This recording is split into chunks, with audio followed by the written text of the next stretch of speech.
Bueno, seguimos ahora con el concepto de tipo de datos y de tipo abstracto de datos. En un lenguaje de programación, un tipo de datos, ¿sí? Ustedes ya saben, hemos trabajado en expresión de problemas con la descripción de las variables o de las constantes y decíamos que era un número con punto flotante, con coma decimal, o que era una letra, o que era un carácter, ¿sí? Que un carácter, o que era una frase. Explicábamos la variable o la constante, o sea, qué tipo de contenido iba a tener. Luego, cuando trabajamos en Algorítmica 1, ya fuimos directo específicamente a decir el tipo de dato que contenía esa variable o esa constante, ¿sí? Y vimos que había tipos de datos simples y tipos de datos estructurados. Ojo con esto, el tipo de dato estructurado, ¿sí? Bien. Ahora definimos lo que en un lenguaje de programación es el tipo de dato, ¿sí? Es el conjunto de valores que representa y además no solamente el conjunto de valores que representa ese tipo, sino las operaciones que pueden realizarse con ese tipo de datos, o sea, con ese conjunto de valores. En este caso, en ADA, nosotros conocemos al tipo integer, ¿sí? El tipo integer representa números en el rango de menos 2 elevado a la 15 más 1 y hasta el rango hasta más 2 elevado a la 15 menos 1, ¿sí? E incluye las operaciones más, menos, el producto, la división, etc. Y además, bueno, tiene unos determinados atributos que ya los vamos a ver más adelante. El 2 menos 2 a la 15 más 1 representaría el menos int, el min int, y el más 2 a la 15 menos 1, el max int. ¿Sí? Decimos, los enteros representan números que se encuentran en el rango de min int y max int. Bien.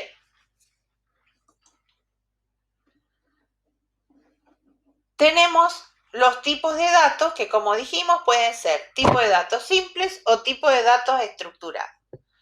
El tipo de datos simple o escalar es que cada elemento o cada valor de ese tipo es indivisible. Un entero es un número entero y no podemos dividirlo en partes, ¿sí? En nada, el integer, el carácter, ¿sí? El lógico, ¿sí? Por ejemplo, el integer y son de tipos discretos, o sea, lo que decimos los tipos ordinales, ¿sí? Un valor tiene un número de posición que es un valor entero, ¿sí? Cada valor en ese conjunto, en el conjunto de los enteros, tiene una posición, ¿sí? Y ese es un valor también entero. Son ordenados, ¿sí? O sea que tienen un primer elemento y un último elemento, ¿sí? Ese conjunto. Y además, ¿sí? O sea, no son infinitos. O sea, cada uno tiene un predecesor y un sucesor. Y al estar ordenados, ¿sí? Al tener un orden, tienen predefinidos ya los operadores relacionales.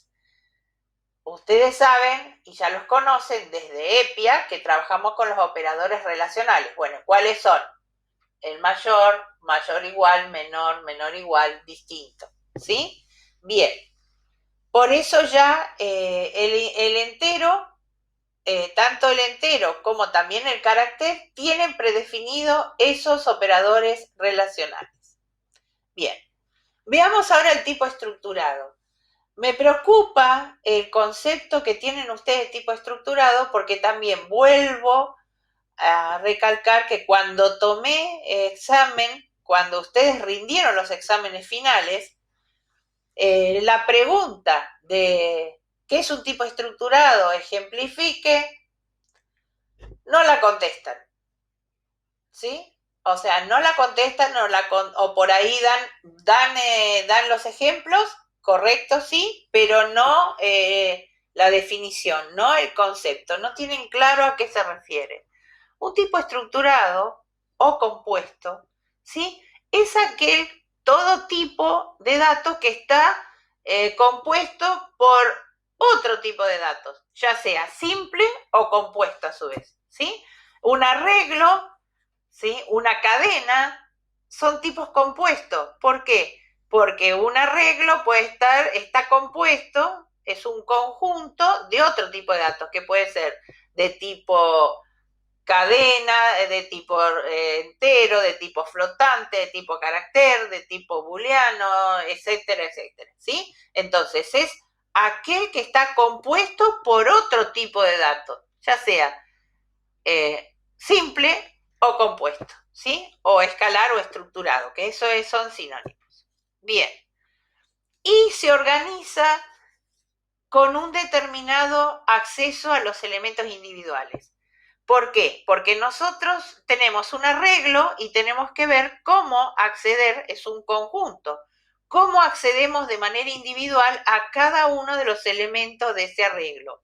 Tenemos una cadena, tenemos que ver cómo accedemos a cada uno de los caracteres de la cadena. Tenemos un registro, tenemos que ver cómo accedemos a cada uno de los elementos, o sea, de los campos del registro. Eso se llama método de acceso o función de acceso, ¿sí? Bien, que les quede claro. Acá tenemos un ejemplo gráfico, ¿sí? De cuáles son los valores, ¿sí? El tipo entero está representado por el rango de valores, ¿sí? De sus elementos, ¿sí? Que puede ir entre min int y max int, ¿sí? Las operaciones que puedan tener y los atributos, ¿sí? Esta es la representación interior o interna, ¿sí? De este tipo de datos, que es el entero en ADA, por ejemplo, ¿sí? En ADA. Y además la implementación de superaciones. Todas estas dos cosas, o sea, la representación interior o interna del tipo de datos entero, más sus operaciones, cuáles son las operaciones, todo eso conforma el tipo de dato integer, ¿sí? Que les quede claro, no son cosas separadas, ¿sí? Sino que juntas forman el tipo de datos. Bien, ahora vamos a hablar de algo que a partir de ahora, luego antes de ver el tipo abstracto de datos, necesitamos conocer, que es la encapsulación de datos en la ocultación de la información. Separar las propiedades lógicas de un tipo de datos de su implementación, eso es la encapsulación. Observen. Tenemos las propiedades lógicas y la implementación. ¿Qué es la propiedad lógica?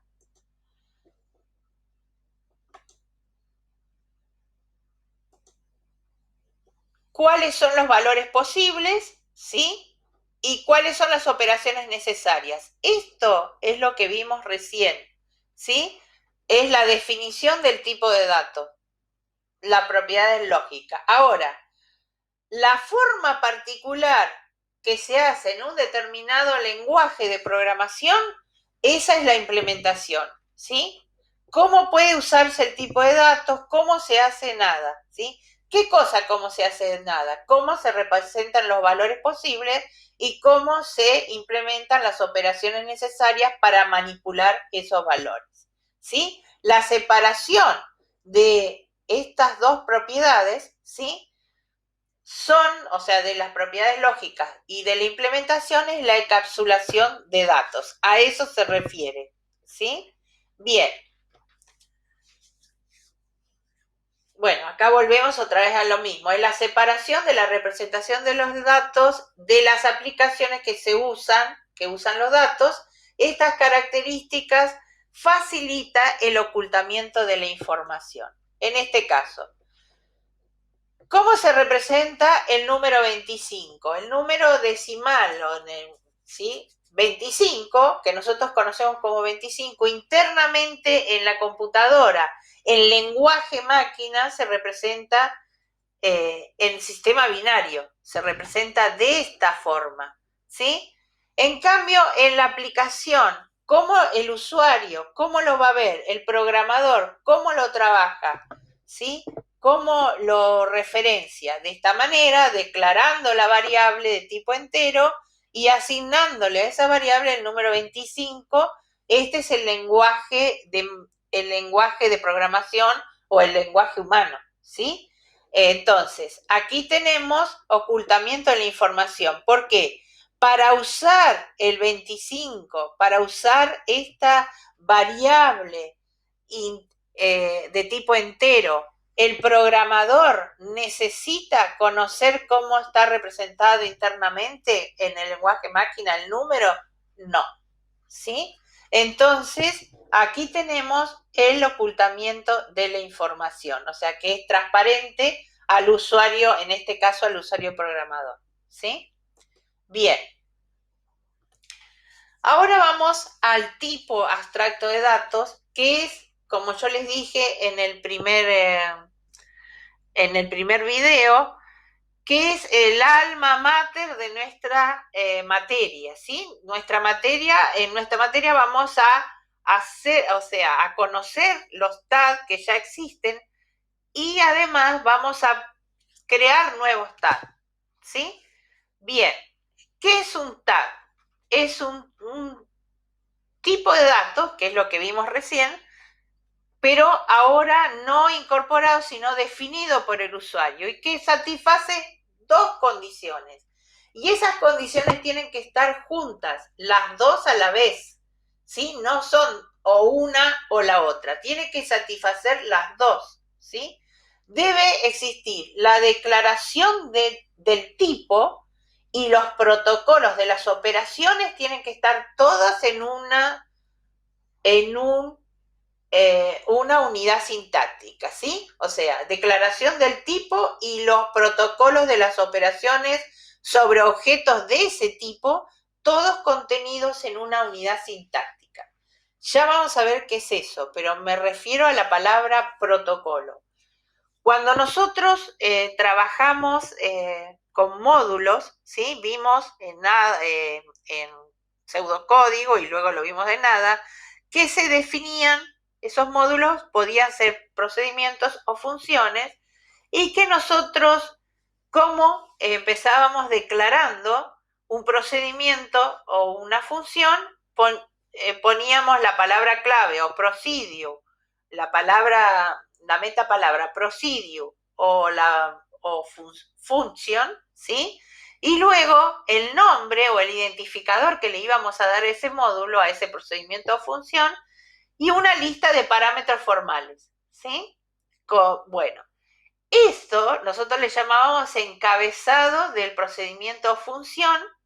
Bien, a eso se le llama protocolo, ¿sí? En este caso, cada una de las operaciones que se van a poder hacer sobre objetos de ese tipo de datos van a ser módulos distintos. Cada uno de ellos va a tener un protocolo, ¿sí?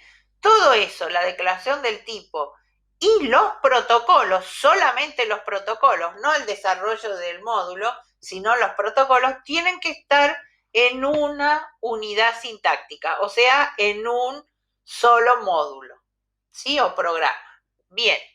Y luego, que la representación de los objetos del tipo está oculta a las unidades clientes, tal que las únicas operaciones posibles son las provistas en la definición del tipo, ¿sí? O sea, que después la representación, ¿sí? O sea, cómo se hacen esas operaciones están en otro lugar, ¿sí? Y van a estar ocultas a las unidades clientes. O sea que las unidades clientes, ¿quiénes son? Las aplicaciones que usan esos TAG, ¿sí? Bien, esas unidades clientes que son los programas a donde nosotros vamos a invocar, ¿qué vamos a poder hacer? Invocar solo las operaciones sobre esos tipos de datos que están en esta unidad sintáctica, o sea, cuyos protocolos fueron incorporados junto con la declaración del tipo.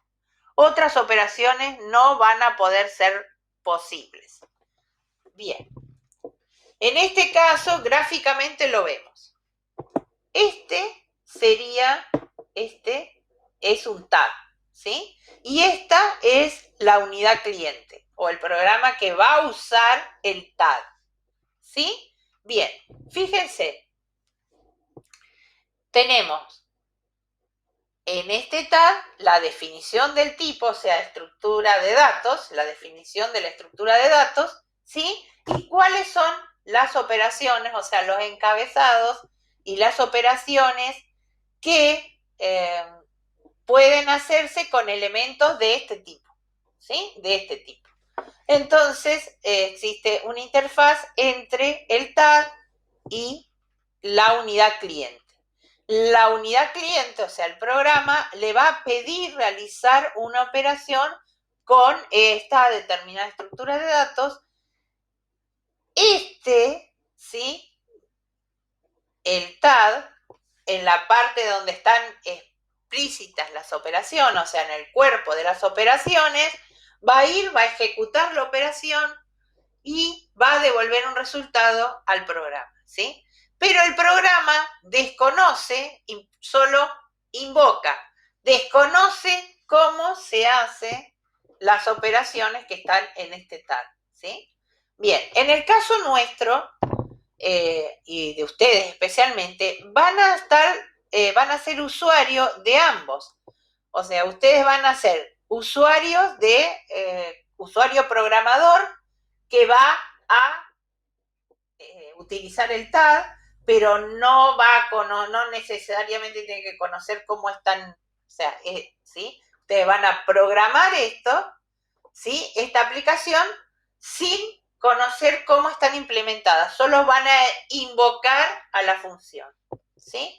En cambio, también van a cumplir el rol de usuario programador que desarrolla TAD, ¿sí? Entonces ahí, en ese rol de usuario programador que está desarrollando el TAD, sí van a conocer, ¿sí?, cómo se implementa cada una, ¿sí?, de estas operaciones. Bien, espero que hayan entendido. Habíamos visto en los objetivos también que ese TAD, ¿sí?, o este tipo de datos, lo íbamos a abordar desde distintos puntos de vista. En este caso, 3 puntos de vista distintos. ¿Qué hace? ¿Sí? Describe el nivel lógico, ¿qué es? Describe los tipos de datos a nivel lógico o abstracto. El dato y sus operaciones. ¿Sí? ¿Qué es ese tipo de datos? ¿Sí? Bien, a nivel de implementación se ocupa de mostrar el cómo se hace lo que dice el qué. Y lo hace para un determinado lenguaje de programación. Esto es independiente del lenguaje de programación que se utilice. Esto es específico para un lenguaje de programación, nivel de implementación, ¿sí? El cómo se hace, cómo se representa, cómo se declara ese tipo y cómo se representan las operaciones en un lenguaje específico. Y el nivel de implementación es para qué se usa, ¿sí? El nivel de aplicación o de usuario es para qué se usa, ¿sí? Es el uso de ese tipo de datos para resolver determinados problemas. O sea, ¿para qué? ¿Sí? Hay tipos de datos que son específicos para resolver unas determinadas cuestiones y otros para resolver otras. Unos son de ordenamientos, otros son de búsqueda, otros se usan para invertir la información, ¿sí?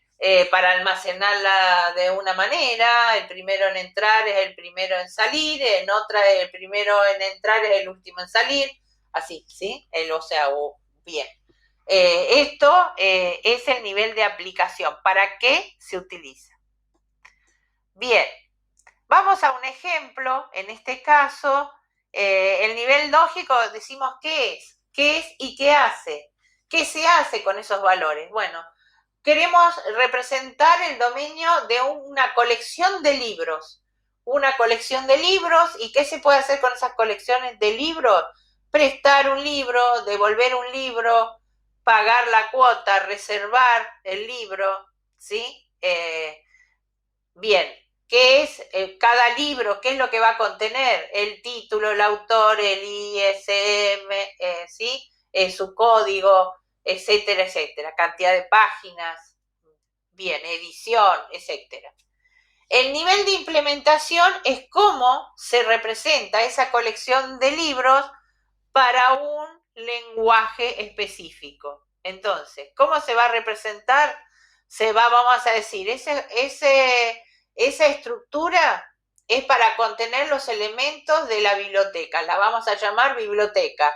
Cada elemento que va a ser un libro, ¿sí? Los libros. Y todas las operaciones que se han definido en el nivel lógico, vamos a ver cómo se codifican en un determinado lenguaje. En el caso nuestro que vamos a usar es ADA, ¿sí? Y vamos a decir, bueno, ¿cómo lo vamos a representar? Y lo vamos a representar. Cada libro va a estar contenido en un registro, va a estar representado con un tipo registro, por ejemplo. Ese tipo de registro va a tener el campo de título, autor, edición, código, etcétera, etcétera, ¿sí? Y cada libro va a estar contenido en un arreglo, por ejemplo. Va a ser un elemento de un arreglo, que ese arreglo se va a denominar biblioteca, ¿sí?